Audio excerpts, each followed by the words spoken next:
guys, itong binili ko. Ito yung Japan na tarpaulin na makapal. So, silver yung color nito at 20 by 20 feet yung napili ko. Pero may mga sizes na mas maliit, kung gusto mo mga 6 feet lang by 6 feet. Ito kasi, panglagay namin ito dun sa resort, pang sabon. Kaya ang kinuha ko na talaga is yung pinakamalaki. Makapal nga siya. So, 20 by 20 feet silver. O, may kasama pa siyang panali. At, eto, pag nabutas, meron siyang pang tape. Free na siya. O, di ba?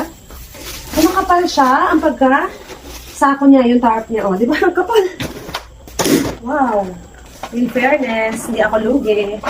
Meron na rin siyang mga holes, paglagayan ng tali. And may kasama na rin siyang tali. At ang kapal niya talaga, oh. 20 by 20 feet na itong nabili kong to. Ang bigat. Sakto to, pang tabing namin doon sa construction. Ganda.